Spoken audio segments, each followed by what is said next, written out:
परिव्राजकाचार्य स्तोत्र श्री श्रीमद एसी भक्ति वेदांत स्वामी शील प्रभुपाद की इस्कॉन फाउंडर आचार्य बीबीटी फाउंडर आचार्य हिज डिवाइन ग्रेस एसी भक्ति वेदांत स्वामी शील प्रभुपाद की रामाचार्य श्रील हरिदास ठाकुर की अनंत कोटि वैष्णव वृंद की समवेद भक्त वृंद की वेद भक्त वृंद की समवेद भक्त वृंद की श्री श्री गुरु गौरांग की गौर प्रेमानंदे। ओम नमो भगवते वासुदेवाय।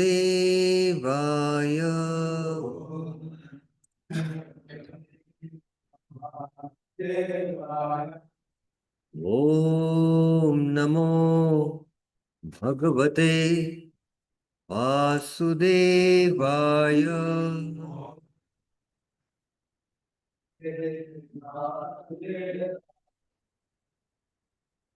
ओम नमो भगवते वासुदेवाय।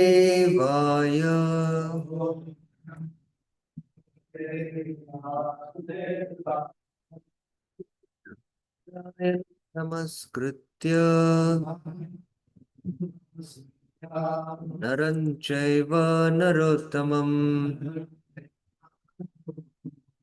देवीं सरस्वतीं व्यासं ततो जयमुदीरये।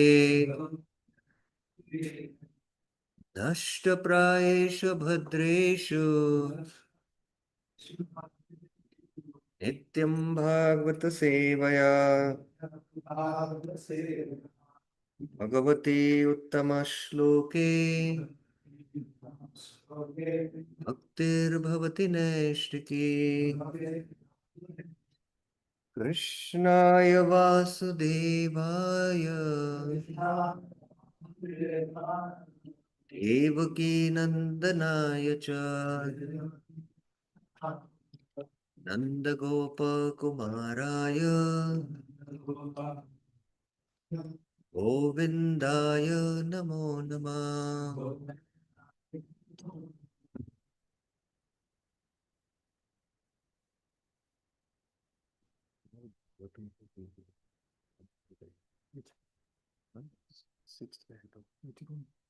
Why not for left side? Hare Krishna. So welcome to this morning Srimad Bhagavatam class. As part of Bhagavatam class also we are along with the brahmacharis here studying the Bhakti Vaibhav. So yesterday we discussed the 10th chapter of the 6th canto. We also discussed within the flow of the Bhagavatam as the genealogy of Swayambhu Manu is being discussed.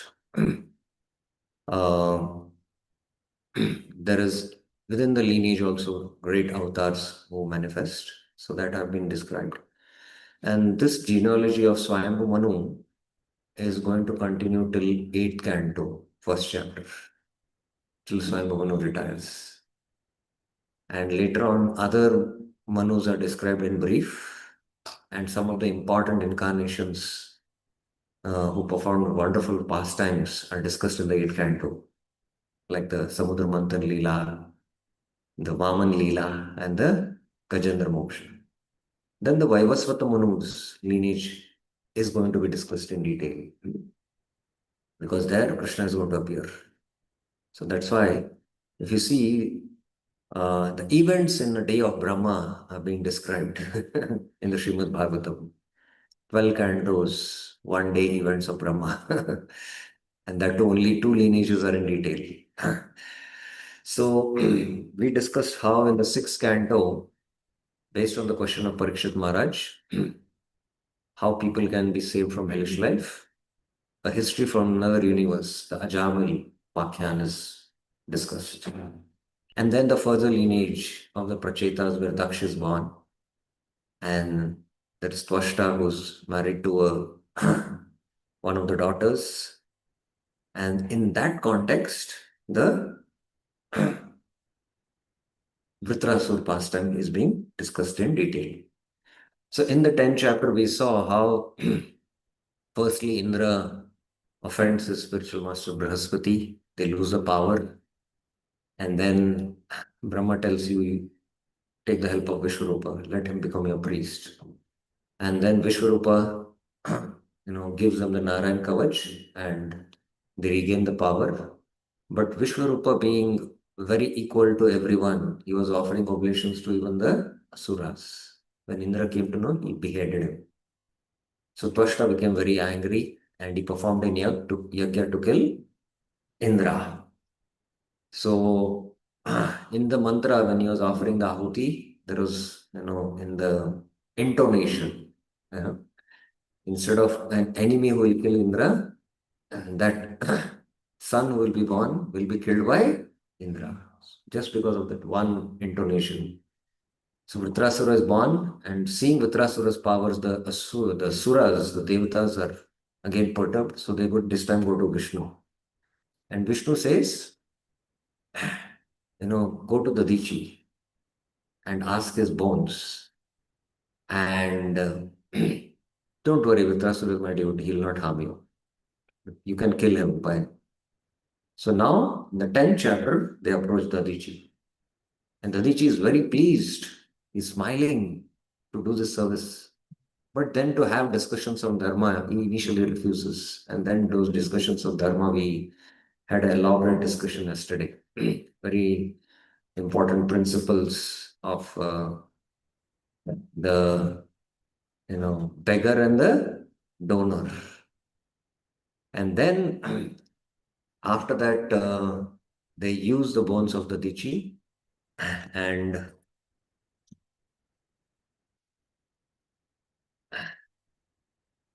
then the demons, the demons attack.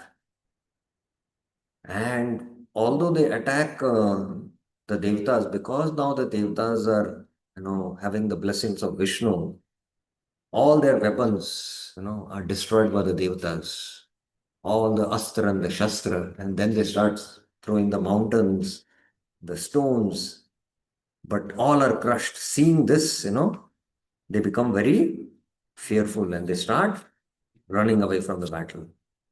Seeing this, Vritrasura starts instructing the Asuras on the Rananiti. So very beautiful last two verses, Vritrasura speaks, about how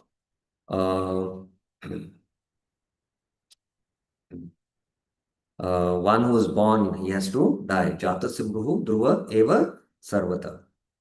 But one who in the battlefield without showing his back, even if he dies, he'll attain the heavenly abodes. And there are these two, which are two kinds of personalities. One, a Kshatriya who lays down his life on the battlefield, and the yogi in Samadhi. Both attain Brahman. So he gives instruction on Shastra. Now, in the 11th chapter, Prabhupada titles this as host is disabled, reclaim host. So, in the 11th chapter, further instructions of Vritrasura to the demons, and then he will start instructing the Devatas, and then later on to Indra. So, Prabhupada titles this as the transcendental qualities of Vritrasura. Now, it's very interesting title. Externally, Vritrasura is a demon, but internally he is a devotee, pure devotee. Once a book distributor was distributing book Bhagavad Gita, and he gave the book Bhagavad Gita, and he told, in the 16th chapter, there is the divine and the demonic, So you'll find me there in the divine, and the demonic, you yourself. This is what he said. I am the divine, you're the demonic. So externally, we might be devotees, but internally, the demonic qualities are there. No demon is going to read the Bhagavad Gita. It's the devotees who are going to read the Bhagavad Gita. So those instructions of the divine and the demonic are for us. These qualities are in us. So, but here we can see the transcendental qualities of Vritrasura. So let's recite the first verse. Shri Shuka Uvacha Taivam Samsato Dharmam Vacha Patyur Achetasa Naivagrananta Sambranta Palayan Parak Nipa. Sri Sukadeva Goswami said, O king, Vritrasura, the commander-in-chief of the demons, advised his lieutenants on the principles of religion. So, Dharma Yuddha. Evam Samstito Dharmam. But the cowardly demonic commanders, intent upon fleeing the battlefield, were so disturbed by fear that they could not accept his words. Palayana para. They are Palayana para. They are not Narayana para. They are Palayana para. So they could not take his instructions. So Sukadeva Goswami narrates. So text 2 and 3. 2 and 3 we'll just read the translation. O King Parikshit, the demigods, taking advantage of a favorable opportunity presented by time, Kalena, attacked the army of the demons from the rear and began driving away the demonic soldiers, scattering them here and there, as if their army had no leader. Seeing the pitiable condition of his soldiers, Vritrasura, the best of the asuras,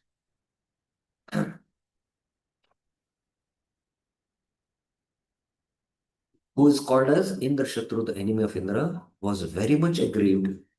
Unable to tolerate such reverses, he stopped and forcefully rebuked the demigods, speaking the following words in an angry mood. Now, when these demons are fleeing away from the battlefield, now I mentioned yesterday that actually the battle had not begun. Both the armies have assembled and they are throwing weapons. And all these weapons are destroyed by the demigods. Now, before having the actual combat, they start moving back. Now, when they start moving back, the demons from the backside start attacking the fleeing demons, the demigods. So this is now what the demigods are doing. And this is also against Kshatriya principles of war. Now, seeing this now, Vritrasura who is Indrashatru, unable to tolerate this, he starts now rebuking the demigods. So now he gives pravachan to the demigods. Now his words are very, very heavy and sharp. Let us recite text 4. Kim va uccaritir matur धावद्भिः पृष्ठतो हतेः न हि भीतवदः श्लाघ्यो न स्वर्गः सुरमानिनाम् किं वा उच्चरितैर् मातुः. What is the benefit? He is now chastising the demons. Like you are like what? Stool of a mother. Now the stool is usually in the abdomens and the child is also in the abdomen. So you are like the stool of the mother, not the child of the mother. You are like the stool. You are running away. Dhavat bhi prishtato ate. You are running and showing your back because you are going to be killed. And you are nahi bhita vadashlagyo. One who considers himself a hero should not kill an enemy who is afraid of losing his life. So now he is chastising whom? The demigods. One who is fearful of being killed, no, you are not supposed to kill. So now this verse is applicable to whom?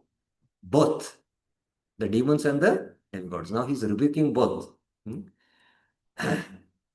Na swargyah sura maninam. Such killing is never glorious, nor it can promote one to the heavenly planets.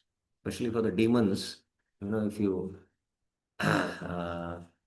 if they show their back or they're afraid and they're killed, it will not lead to sarga, na swargam.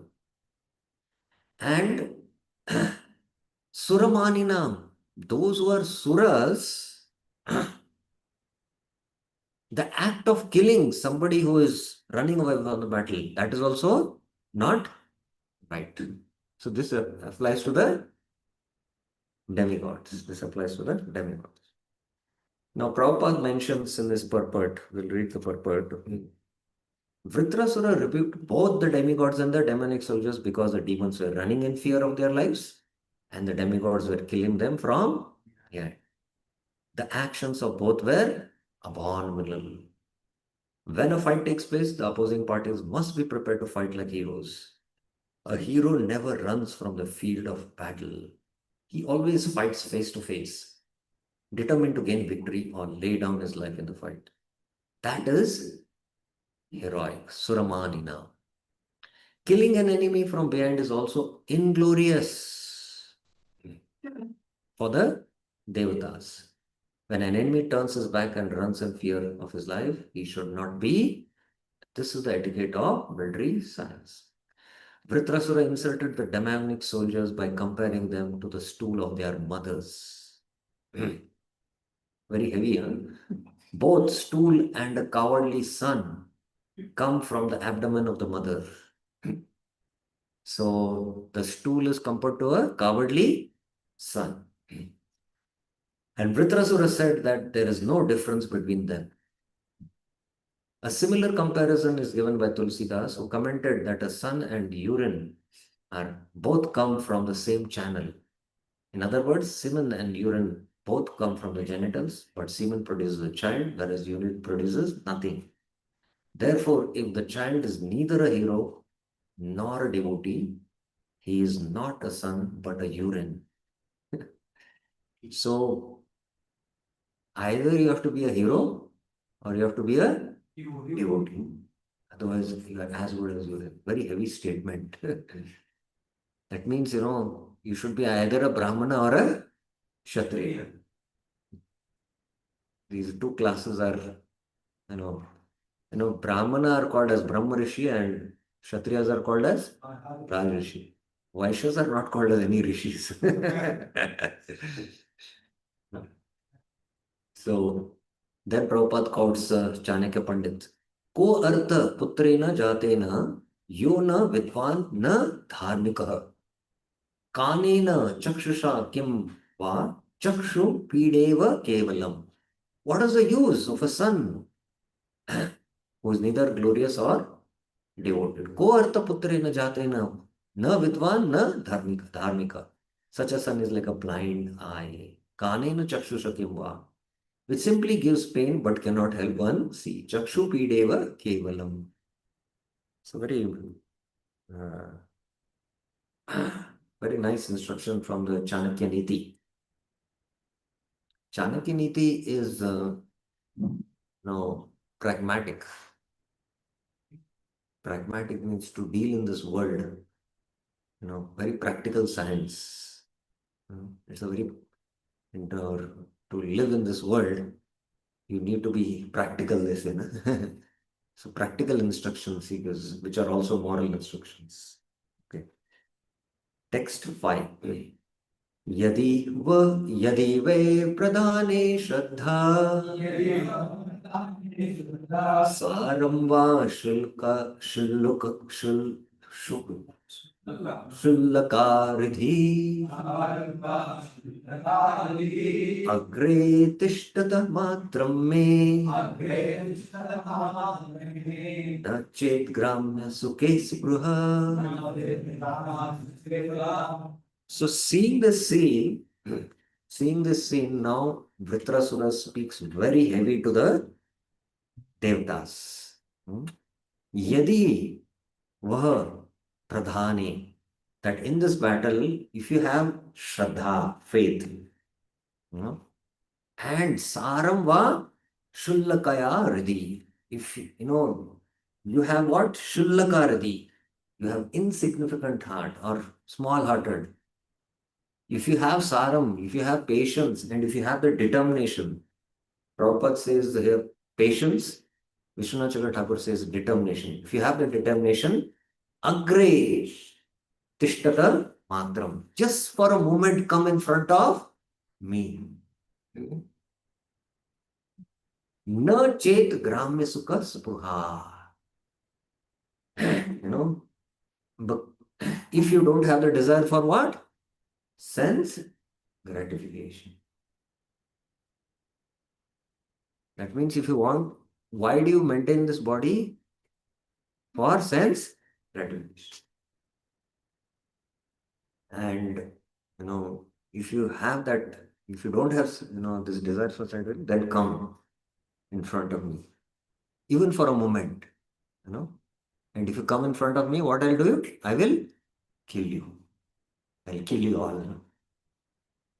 And if you're fearful of death and you run away, then I'll not kill you. I'll follow the codes of Kshatriya, he says. Rebuking the demigods, Vritrasura challenged, O demigods, if you are actually heroes, stand before me now and try to show your prowess. If you do not wish to fight, if you are afraid of losing your lives, I shall not kill you, for unlike you, I am not so evil-minded to kill persons who are neither heroic nor willing to fight. If you have faith in your heroism, please stand before. So here Shraddha means, this is faith of a Kshatriya, in war. Okay. Now, from 6 to 12, Vritrasura fights with the demigods. That has been described. Evam suragana kruddho Ishayan vapusha ripun Yadanat samuha prano Yena loka vicheshita. Sukdev Goswami said, Vritrasura, the angry and the most powerful hero.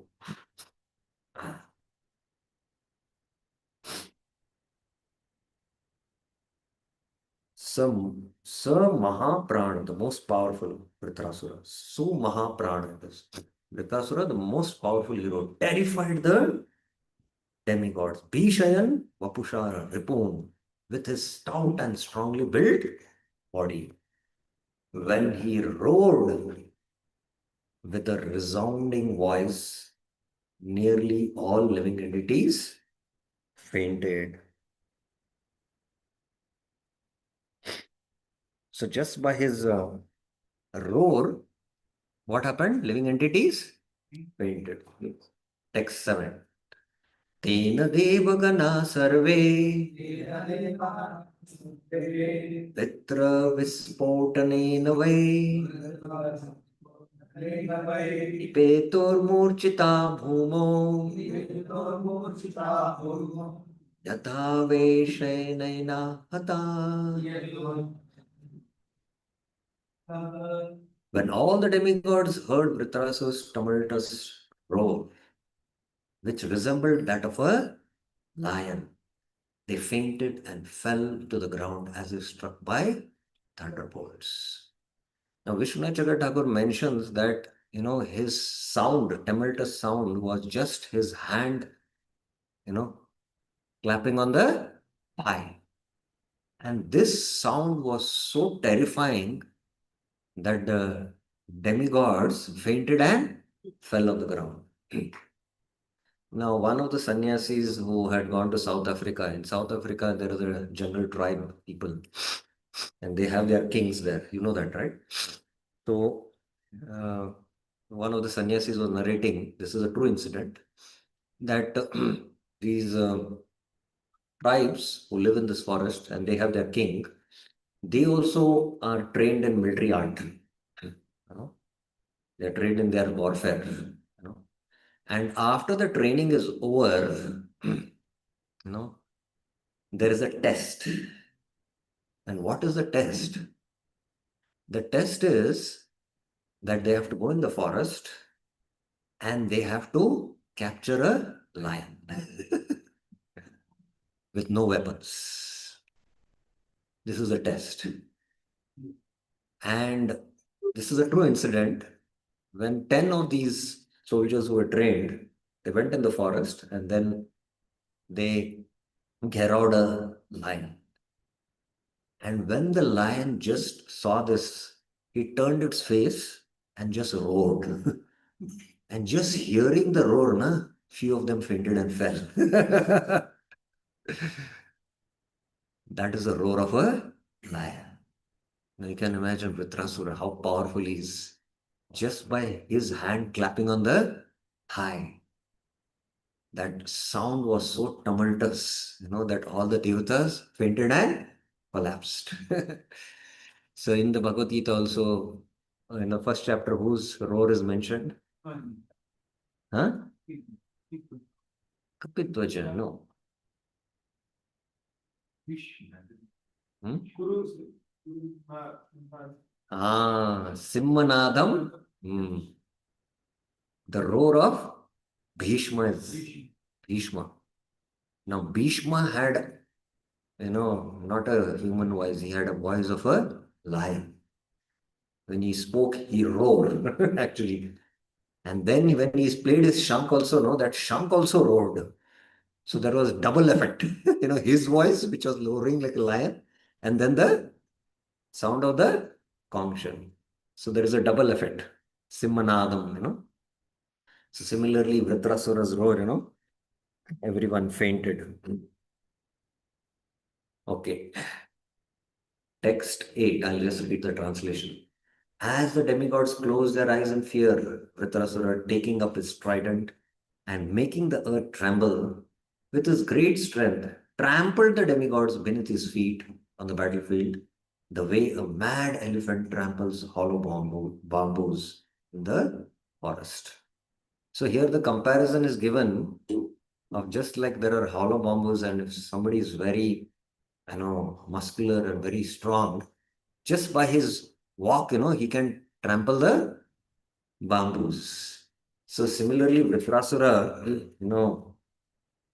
there's no question of a fight with Vritrasura and these demigods. He was just trampling them like, just like one tramples hollow bamboos in the forest. So in the Rukmini Haran Leela, when Krishna kidnapped Rukmini, Then Jarasandh, Shishupal, all, and all the army started following. And they were all attacked and they retreated back. But Rukmi, the brother of Krishna, he followed. You know, and ultimately, there was a one-to-one combat between Rukmi and Krishna. And as Rukmi picked up his bow, Krishna destroyed that bow. You know. Then he picked up his mace, that also Krishna destroyed. And then with his chariot, he wanted to attack. He killed the charioteer and destroyed his chariot. So there is no question of Rukmi, attacking. So similarly, there was no question of the demigods, using any weapons. He was just trampling them like hollow bamboos in the forest. Okay. Text 9. Now, seeing this scene of how all the demigods are being trampled by Vritrasura, Indra, what he does, Indra's reaction is mentioned in this verse. Vilokyatam vajradharo atimmarshitha shatrave abhitravet mahagadam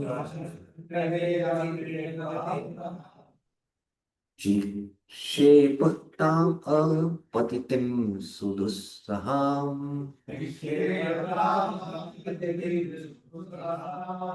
Chakraha vamanena karena leelaya Seeing Vritrasura's disposition, Vilokyatam, Indra, the king of heaven, being intolerant, Ati amarshitena, becoming intolerant, threw at once at him one of his great clubs. He threw his club, which is extremely difficult to counteract. However, as the club flew toward him, Vritrasura easily caught it with his left hand. Now, Indra's club, which is extremely difficult to counteract, Vritrasura, what he did? He just caught it with his left hand. And in the PPT, there is a picture of this. And if you see, the size of the club is as good as his fingers compared to Vritrasura. Let me see. It's here.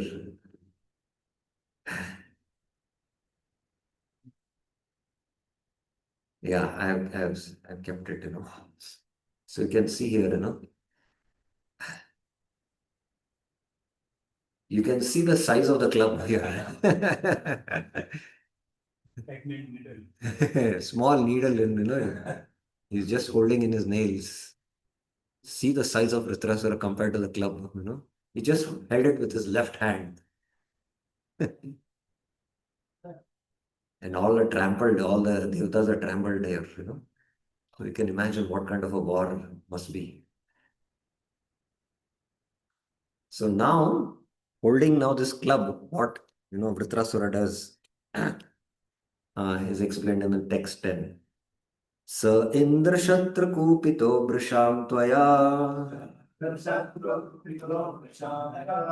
Mahendra Vaham Gada Ura Vikrama Jagana Kumbhastala Unnada Mrude Tatkarma Sarve Samapujayan Ripa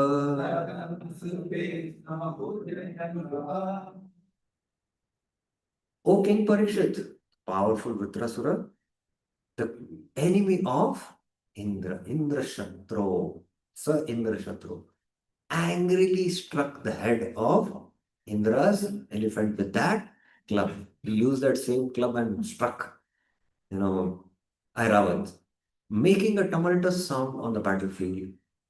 For this heroic deed, the soldiers of both sides glorified him. So this is a Kshatriya spirit,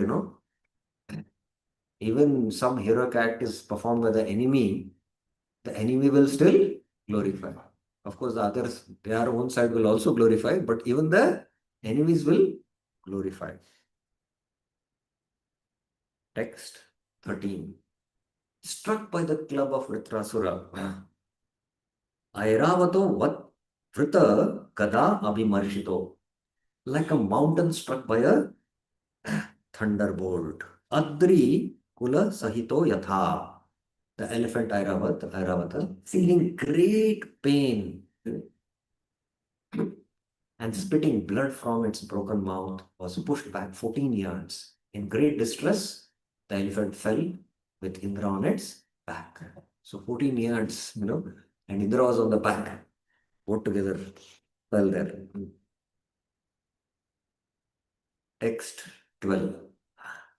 When he saw Indra's carrier elephant thus fatigued and injured, and when he saw Indra morose because his carrier had been harmed in that way, the great soul Vritrasura, following religious principles, refrained from again striking Indra with the club. Taking this opportunity, Indra touched the elephant with his nectar-producing hand because the devas drink som juice. So Som is filled everywhere in the body. So just by his nectar-producing hands, he touched, thus relieving the animal's pain and curing its injuries. Then the elephant and Indra both stood silently. So they both stood silently. Now, from text 13 to 17, in the Vritrasura will chastise now Indra. He'll chastise.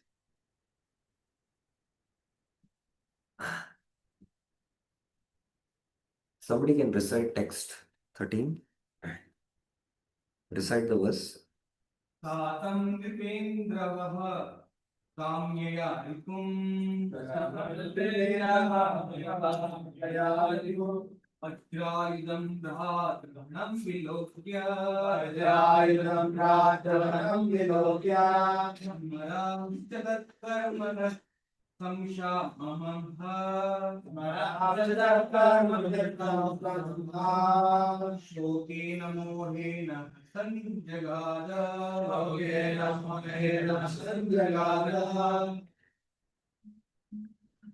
Tam. Sir, the Vritrasur, Tam means seeing the king. Nripa Indra. Huh? Nripa Indra refers to not Indra, but Parikshit Maharaj. Aha Kamya, with the desire to fight his enemy, Ripum.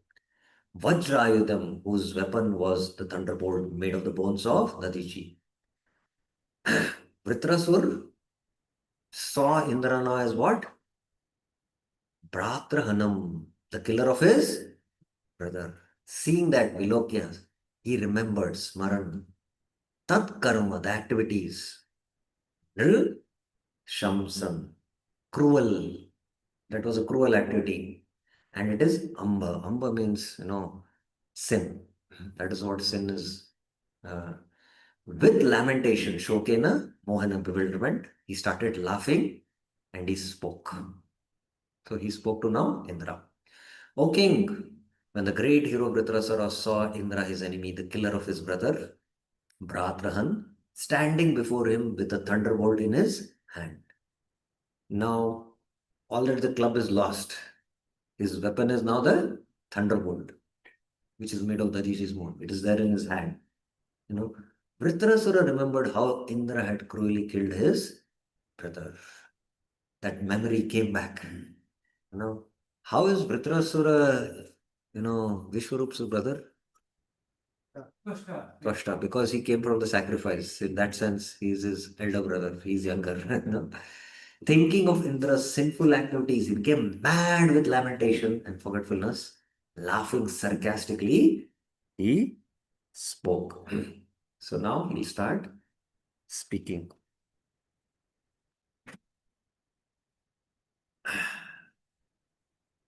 Okay, let's recite the text 14.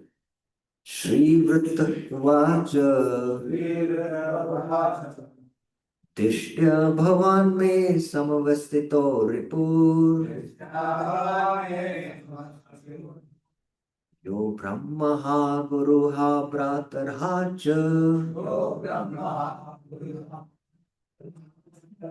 दृष्ट्यारणोदयमम् असक्तमत्वया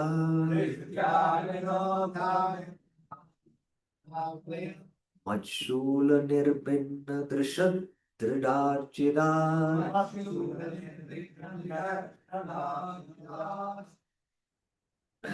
Dishtya. Dishtya means, by good fortune you have come in front of me. Bhavan. You know. Samavistita in front. Who is there in front of me? My enemy. And who is this enemy? Yaha Brahmaha. Brahmaha is the killer of the Brahmana. Guruha, the killer of your Guru. And Bhratraha, the killer of my brother.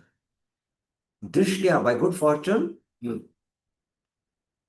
Anrana. Rana means the debt. I will now clear the debt of my brother Adya. Aham Asattama, the most abnormal one, Tvaya, through you, Matshula by my trident, Nirbhinna, I will pierce it, Rishabh like stone, whose heart is like a stone. Why his heart is like a stone? Indra's heart is like a stone because he is the killer of a Brahmana, killer of a Guru, and killer of my brother. So three, things he says here.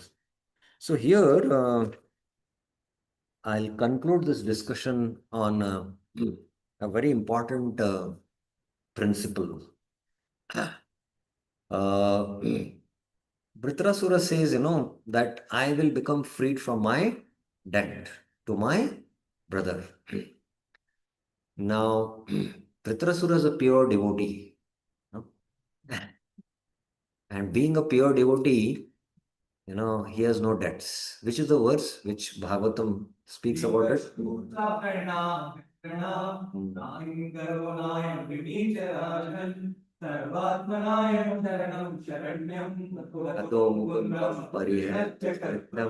Prabhupada quotes that in, I think, yes, 1.41. Devrishi Bhutatma Rinam Pitrinam Na Kinkaro Nayam Rinicha Rajan Sarvatmana Yah Sharanyam Sharanam Kato Mukundam Parihritya Kartu. Now here it is very important. Sarvatmana Yah Sharanam. Sarvatmana means what? Complete shelter. Complete surrender. Sarvatmana is being mentioned here. Let's see this verse.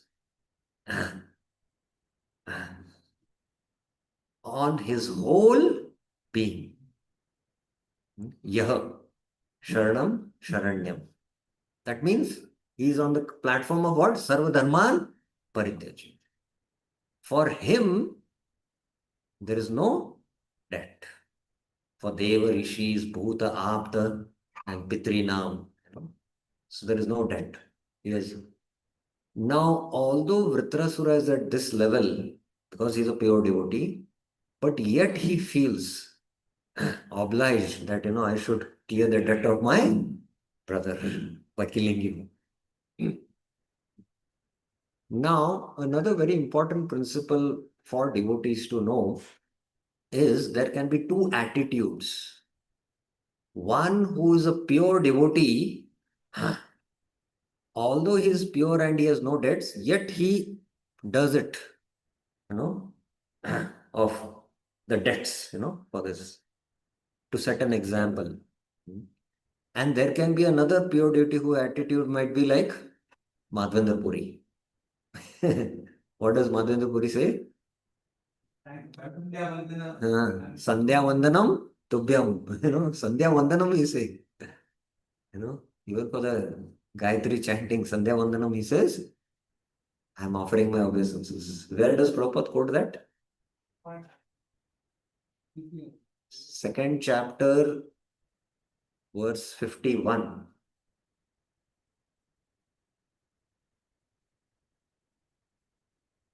Not 51. Yadate Moha Kalilam. Yes, 52. Sandhya Vandanam Bhadramastu Bhavato Bho Snana Tubhyam Namo Bho Deva Pitrasta Tarpanam Vidho Nayam Shama Shamatanam Yatra Kwapi Nishitta Yadava Kulluttamasya kamsadushi smaram smaram agam harami tad alam manne kim annena me. So this is also the attitude of a very exalted Mahabhagat like Madhavendra Puri, who is continuously remembering Krishna. You know? And that's why he can say, he can speak this. So these two attitudes are favorable, even those who are completely surrendered. You know? But there is another principle which we need to understand, that as devotees take up to devotional service, and they are not on this platform of Sarvadharman Paritejya,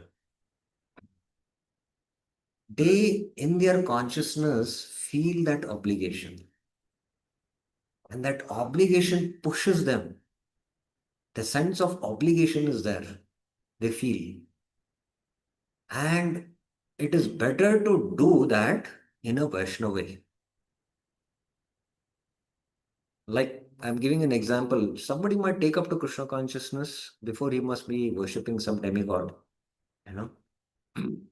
But when he takes up to Krishna consciousness, he's practicing Krishna consciousness, but yet he feels the obligation. Arey, what this Devata, I was worshipping him, you know, and now I'm giving up his worship. Maybe I'll get sinful reaction for that. That means his faith is not strong in Shraddha Shabde Vishwas, Sudrida Nishtha. Krishna Bhakti Kaile, Sarva Karuna. So that he has not developed that Shraddha. That has come to the point of Sarva Dharma and Parij. So he might be doing this, you know, and you can't do anything much about it because that obligation will push him. So we have to understand that these levels are there. And that is why one needs to also preach, so that, their faith in Krishna consciousness will increase, and they can slowly, gradually, that faith of the Swabhava. There are these two faiths, two kinds of faiths. One is called as a transcendental faith, which is based on Shastra, on Vishnu worship. And there is a faith based on Swabhava. And Krishna speaks about the faith in based on Swabhava in which chapter? Bhagavad Gita? 17th chapter. So there is the faith of the soul and the faith of the mind. So there is an internal clash going on. So that is why, even though devotees are pure, they can perform this to set an example. That is also okay. And somebody is pure, we might not do it also, like Madhavendra Puri. Both attitudes are good. But both are very exalted personalities, and still they are performing. And when pure devotees perform this activities, actually there is no karma-avaran or jnana-avaran happening. So they fulfill the criteria of what? The definition of Shuddha Bhakti. Whereas somebody, if I don't do this, then it will be harmful for my bhakti. That's why I'll do it. That means he doesn't understand the definition of Shuddha Bhakti. And he considers that activity as devotion. Then also there is Jnana Avarana, Karma Avarana happening. I hope you're getting this point. This is very subtle. So that is why a balance has to be struck. And you cannot, tell someone to come to the direct point of what? Sarvatmana Sharanyam. That is a very exalted platform. So you have to gradually lift them. At the same time, when you bridge, where building faith is like building bridge, and when the faith is being built, two things you should not do. One is, if you have to, bridge is meant to take you from one side to other side. That is from material consciousness to Krishna consciousness. The Vedas are also described as Setu. So one thing you should not do is, before he starts climbing the bridge to go other side, you break the bridge. Then there is no chance of you going other side. Or when he is on the way, on the bridge, then you break the bridge. So like that, building faith is like, building the bridge. So we have to be careful about it. So even uh, he feels that I have to clear this debt by killing you. Vritrasura is saying in here at this point. Okay, so we'll end our discussion. Further, we'll continue this discussion this afternoon. Any questions, any clarification anyone has? Up till now.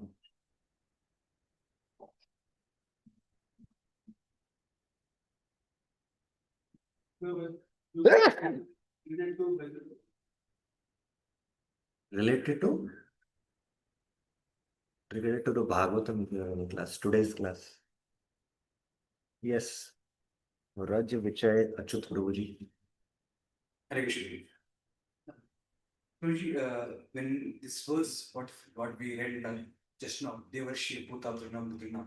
So it's mentioned there, Sarvatmanaya Sharanam Shrim. Only when that complete shelter happens, then there is no debt, as such for all the things that I should. So when we are practicing sadhakas, so is it that like many times we discuss that as soon as we become devotee, we don't have debts for all these things. All these things, go off.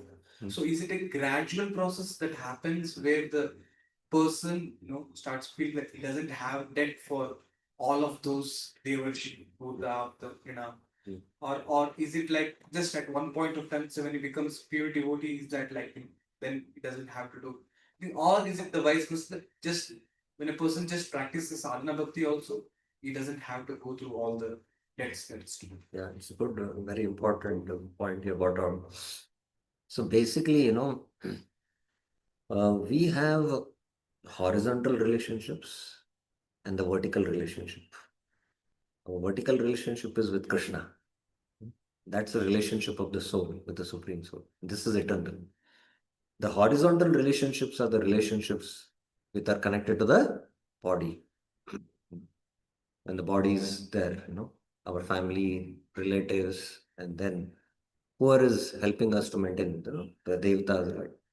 Now, when we come to Krishna consciousness, sometimes, we might cut off the horizontal relation to establish the vertical relation.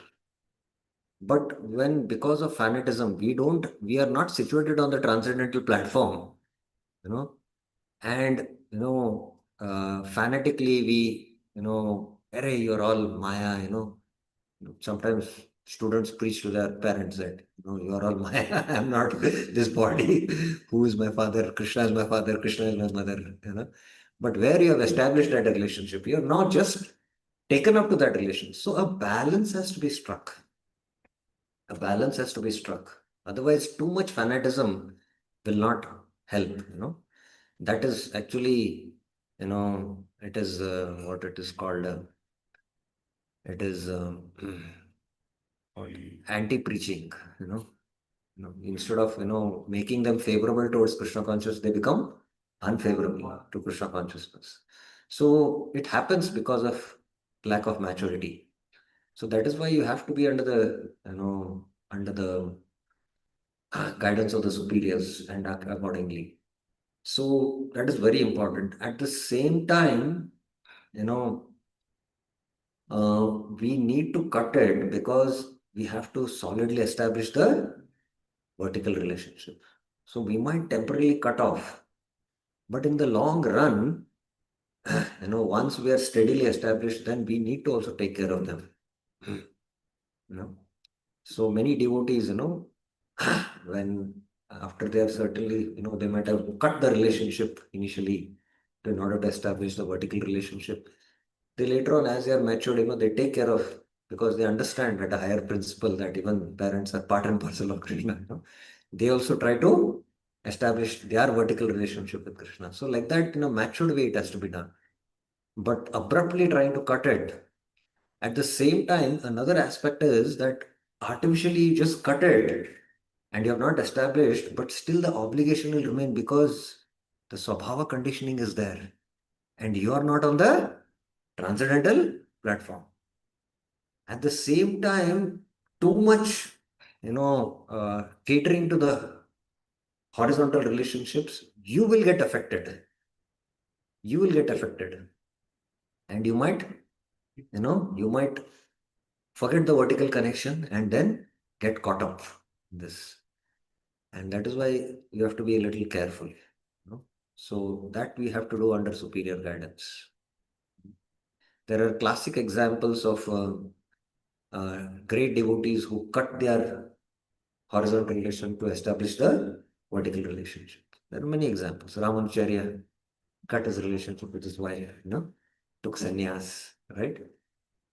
But these are all exemplary examples. Bali Maharaj cut his relationship with his spiritual master in order to surrender to Krishna. So it is a gradual process. It is a gradual process. Sharnagati is a process and it will happen gradually. So initially, that's why we need maturity. And if we don't have that maturity, then we have to take, advice from those who are very senior and then, act accordingly. Is that okay? I was asking reference to planetary disease, the effect of planetary. No, you have to get affected by the Krishna Graha by chanting the Hare Krishna mantra.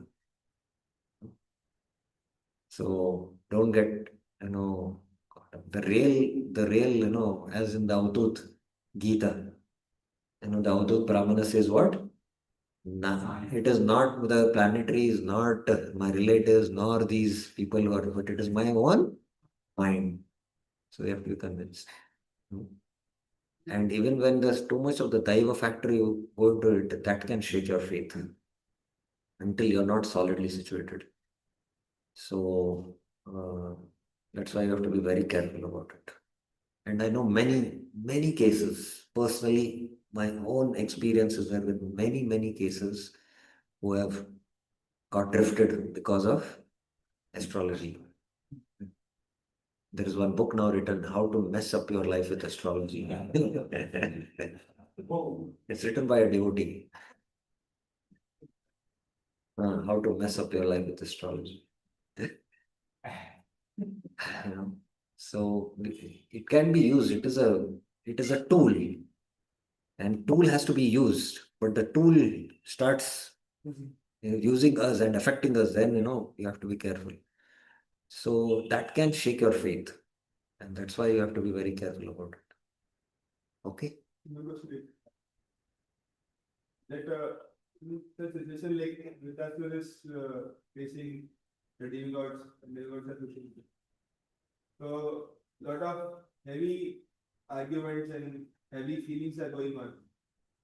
That time also Vritasura is remembering Krishna.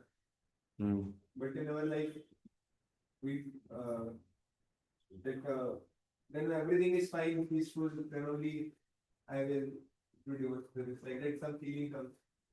If something goes wrong, then let us fix that first. Then only mind will become calm to divorce. Like that. Yeah, that is why you have to elevate our consciousness in the midst of all turmoils and tribulations. There is a statement by Helen Keller. The soul has to go through trials and tribulations, and then only it can be steady. The same principle applies. If you don't go through trials and tribulations, then you cannot become internally steady. So never expect that, Krishna consciousness, there is a nice garden, there's nice kunda, and there are beautiful birds chirping, and I'll sit and chant Hare Krishna, Hare Krishna. It will never happen in this lifetime. Material world is a battlefield, and the real battle is with our mind. You can be anywhere in the world, and you can be absorbed in the chanting. So we have to go through those, and uplift our consciousness from the upheavals of the material world. And, Sukhe dukhe samay kritva labha labha jaya tato yuddhaya dasa naivam papam apapsasi. Yogastu kuru karmani sangam tektva dhananjaya. Siddho asiddho samo bhutva. Samatvam yoga Uchyate. To come to this point of equanimity in the midst of all, siddha, asiddha, mana, apamana, sukha, dukha, you have actually attained yoga. It's actually from there yoga begins. First of all, to become free from the external disturbances of the body, heat and cold, then sukha and dukkha, and then man and apman. And as long as dualities are affecting you, the soul is beyond dualities. So you cannot be able to practice, do yoga because you are in duality. So you have to transcend these dualities. And that's why Krishna puts you in these kind of tests to see how much you are affected by dualities. I remember once I was going for I was going to some other place for Bhakti Shastri teaching, and I was just drinking water from the filter. And one brahmachari came and made a heavy comment about me just for the drinking water. Something he said. And my ego is so much affected that for 1 week I could not chant properly. How could he say this to me? So mana, apamana, ego, and the ego level when it comes, it remains for many, many years.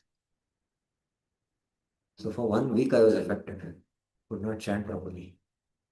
So what to speak of the external dualities which affect us? So gradually as you transcend from the grosser to the subtle, then you can be steady. Because soul is beyond duality. That is the first instruction Krishna is giving. If you want to understand you are the spirit soul, agama painos tam titikshma. Right? Sita Ushna Sukha. That is the first instruction to understand. If you want to know this, the soul, then this is a criteria he sets up there. By tolerating, just like a leech. The leech now when it bites you, it really pains. Right? It really pains. But you have to tolerate it. But what does the leech do? Purifies your blood. So similarly, tolerating the dualities will purify your consciousness and make you steady. So dualities have to be tolerated. There is the famous pastime of Yamuna Mataji. Prabhupada, when he came to Vrindavan, he got his disciples, and Yamuna Mataji was personal servant of Prabhupada and Radha Damodar. And Westerners had never seen this extreme heat and cold. Vrindavan, you know that, right? And in the summer, I have experienced it. It's unbearable. And in the winters also. First time in 2012, I was there in Vrindavan. I stayed back after the Kartik for 3-4 months. The first day the cold, appeared, 70 people died in Vrindavan. It was -1 degree that day. First day when suddenly it came, na? So Yamuna Mataji in the summer, in the night, her blanket she used to soak in the water and wear it. Within 5-10 minutes, it used to dry. And whole night she is doing this exercise. Taking the blanket, dipping it, covering. Few minutes, it's getting dried. And then, she with her inner strength, I have to now transcend it, tolerate it. Only then you can be situated on the transcendental platform. You have to pay the price, tolerate it, and that will lead to purification. Is it okay? Hare Krishna. Granthara Srimad Bhagavatam ki jai, Srila Prabhupada ki jai.